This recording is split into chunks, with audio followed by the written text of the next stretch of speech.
If you could go back in time and you could see high school you, so David C, you're going back to Toppenish, you're walking the halls, as you, this adult with facial hair, going to high school, people wondering why is this man walking through the halls, but somehow you got in and you're able to see freshman David. What would you tell you that would help you to make life a little bit easier? It's a good question. I'd say I'd probably say something like, really any opportunity you see, no matter how far out there, just go for it, because you never know how taking those risks might end up paying it off, might be paying off. Because even if there's like a 1% chance of something happening, there's still a chance for it to happen. So just go for it. That's the rejection stuff. You're going to be unstoppable. Like I know it. Like I meet people. I mean, you're all going to be unstoppable. But like, just how clear you are with that. Like that's not something most people can do. Just so you know, I don't know if you know that. Like that is such a great gift. So it's exciting. I'm excited for it because it's like a superpower. To be able to think that and still know you're worthy and good enough, especially when you're in such a competitive environment. So anyway, I'm not supposed to talk so much, but like I get excited when I hear that because I'm like, man, like that's good. Took me forever to figure that out. All right, Rosa. So you are going to walk through the halls of Mount Vernon. I know those halls. You're at Mount Vernon High School. You can just imagine parking and walking into that hallway in the library on the right. You're kind of outside there and you see Rosa turn the corner out of the library and you're like, hey, Rosa, you know, what would you tell freshman you? I'll tell her that although parents might be upset of your choices, just don't give up. Um, there's time where you might question your decisions, but just go for it. Just like don't really think about it. Don't overthink too much stuff. Just go for it, and everything's gonna be fine. That's so cool. I want you to tell me one more time because there was, I think, like a moth got in the way and created noise. So tell me if you could go back and you can tell you, what would you tell you? I'll tell myself that although parents might be upset of your decision, just don't give up. Just like they might be mad for like a couple of days. Don't overthink about it, and whatever. If there's something that you want to do, just go for it because like everything's gonna be fine. Don't overthink too much about stuff. Yeah, thank you.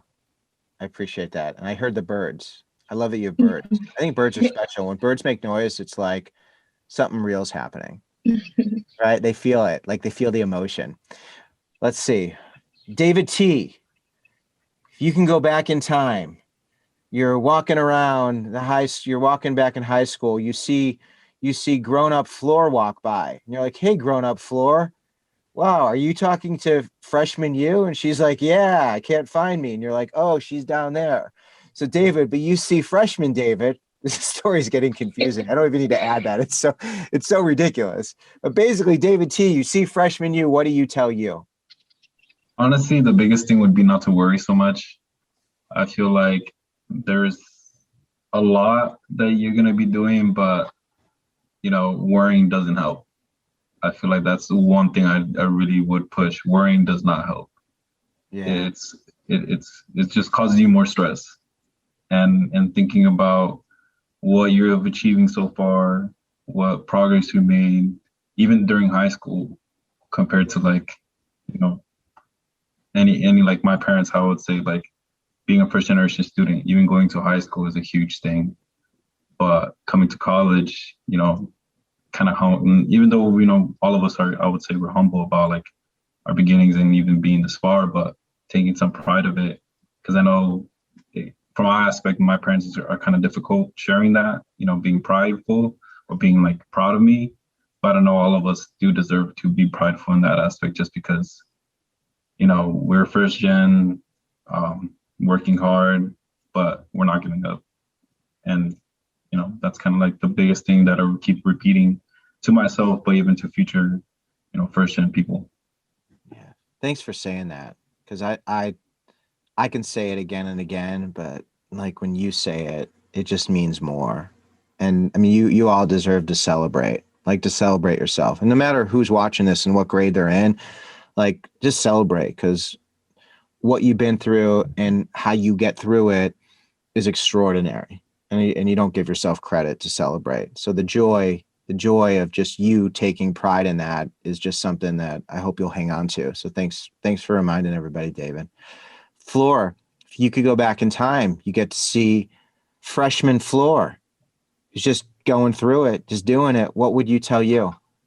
I would tell her to be more involved, actually, to be like join clubs and do volunteer work. Because I feel like for me, like throughout high school, I didn't really like try anything.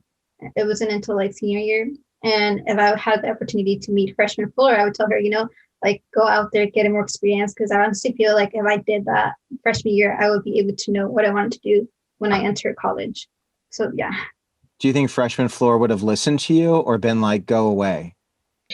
I feel like she would have been like kind of shy, be like, I don't know if I should do this or not. But I feel like David Cueva said, like it doesn't hurt to take any risk. Yeah. Awesome.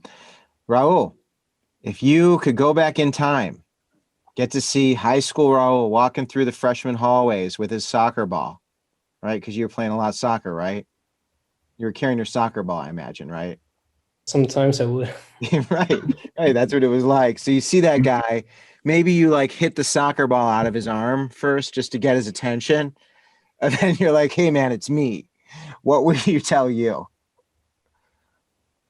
Some very good question. Something that I would probably start off would be think bigger, because when I started high school, I was thinking of this perspective. You already did kind of good in middle school. You surpassed the standards that you initially had for yourself. So you're gonna be able to do great in high school, but try to do more than like don't start with that mentality that B's are fine. Try to go high and achieve the A's, because you're able to.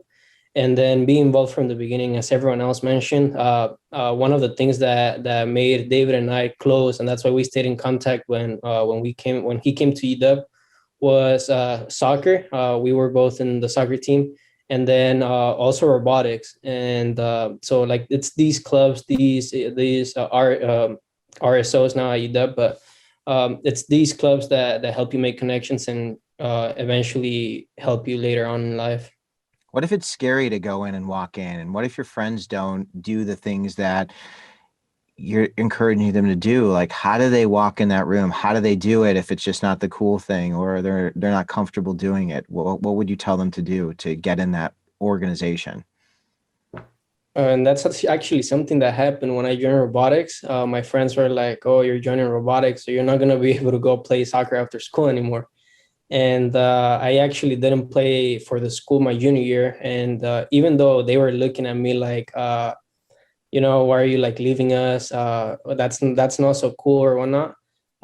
We ended up going to nationals to Florida. And at that point, they were like, all right, how do we join robotics? Because this seems like interesting. And just proving to them, showing some of the recognition, as David T mentioned earlier. We don't like to take pride in our achievements, but it's fine to put it out there. I would tell myself it's fine to put it out there, because sometimes that's what encourages others to see what's achievable.